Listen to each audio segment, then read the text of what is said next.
E aí pessoal, tudo bem com vocês? Já estavam com saudades? Essa é a nossa sexta aula e o título dela é Cultura Popular e Cultura Erudita, Folclore, Tradição e Transformação. E seguimos no nosso ritmo de apresentar um conteúdo por semana por meio de um texto, de um vídeo e de um podcast.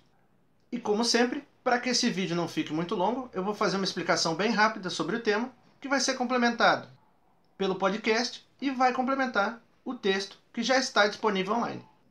Não custa lembrar que a nossa avaliação sobre os conteúdos das aulas 5 e 6 vai estar disponível em breve, mas não tenham pressa, ela vai ficar aberta por pelo menos uns 10 dias. Portanto, se necessário, releiam os textos, revejam os vídeos e escutem novamente o podcast Sociologia.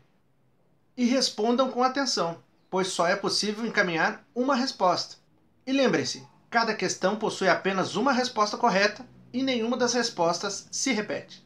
A cultura popular é um elemento importante para o desenvolvimento de padrões sociais. É com base nela que informações importantes são passadas de geração em geração, formando assim aqueles conhecimentos que são necessários para a identificação de pessoas como pertencendo a um mesmo povo. Considerando essa ideia, a cultura popular vai se transformar numa espécie de cimento que vai unir as pessoas e garantir que elas tenham uma cultura comum e desenvolvam padrões de comportamento semelhantes. O termo cultura popular está diretamente ligado à ideia de senso comum, ou seja, um tipo de conhecimento que não possui, até que se prove em contrário, base científica. Apesar disso, esse tipo de conhecimento define quais são as tradições que um povo vai ter. Normalmente, esse tipo de conhecimento é transmitido para as outras pessoas e para as outras gerações por meio de um método chamado história oral. A ideia da história oral é que o conhecimento é transmitido de forma não escrita. Qualquer pessoa, mesmo sem saber ler nem escrever, pode transmitir tradições para outra pessoa. E isso é possível, pois existem alguns conhecimentos que não são encontrados necessariamente na escola, mas por ela são complementados. Vão fazer parte dessa cultura popular hábitos como você não falar de boca cheia, respeitar os mais velhos e as autoridades. Porém, fazem parte ainda da cultura popular os contos, as histórias, os causos e os adágios, como são formalmente conhecidos os ditados populares. Nesse ponto, a cultura popular tem alguns aspectos que a aproximam do chamado folclore.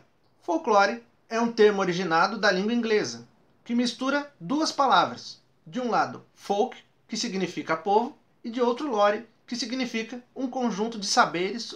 As principais características da cultura popular são a naturalidade, pois ela surge naturalmente da relação entre as pessoas, a oralidade, pois a sua preservação e a sua transmissão ocorre de modo oral, e a heterogeneidade, pois muitas são as formas pelos quais essa cultura popular se expressa. A cultura popular é uma fonte de informações sobre como o mundo funciona, mesmo não possuindo caráter científico. E o importante é entender que a cultura popular vai oferecer para as pessoas uma oportunidade e um modo de interpretar como o mundo funciona. Além da cultura popular, considera-se existir também uma chamada cultura erudita. A ideia de cultura erudita é posterior à ideia de cultura popular. Afinal, ela vai surgir à medida que os conhecimentos populares são organizados e, a partir da efetivação deles, cria-se uma perspectiva de classificação científica. Assim, podemos dizer que cultura erudita é qualquer elemento cultural que possui algum caráter técnico e é produzido dentro de padrões científicos. A cultura erudita, com suas características atuais, vai surgir a partir do momento da definição e da criação do Estado, entre parênteses, governo. É o Estado, entre parênteses, governo, que vai estimular a existência de uma cultura nacional e de uma identidade nacional. Porém, quando analisamos a questão, podemos perceber que essa suposta cultura e identidade nacionais vão servir apenas para diferenciar os ricos dos mais pobres. Aos ricos se atribui a ideia de possuírem uma cultura erudita e aos pobres uma cultura popular. As principais características da cultura erudita são o academicismo, ou seja, elas surgem no momento de organização das ciências e possuem um caráter técnico.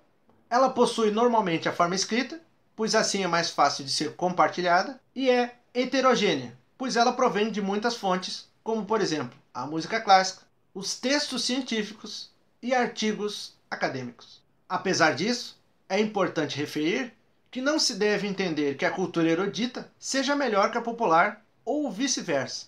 As duas vão construir esse sentimento de pertencimento e, portanto, são igualmente importantes. Tanto a cultura erudita quanto a cultura popular fazem parte desse grande objeto chamado cultura. E por isso, ambas merecem ser preservadas. Afinal, são elas que fixam algumas das tradições mais importantes que temos dentro da nossa sociedade. E essa foi a nossa aula de hoje, pessoal. Não se esqueçam, as informações contidas nesse vídeo complementam o texto que já foi postado online e são complementadas pelo nosso podcast, o Sociologia. Se vocês tiverem alguma dúvida, podem perguntar. Eu prometo que respondo assim que possível. Nos vemos na nossa próxima aula, pessoal. E se possível, fique em casa. Até a próxima!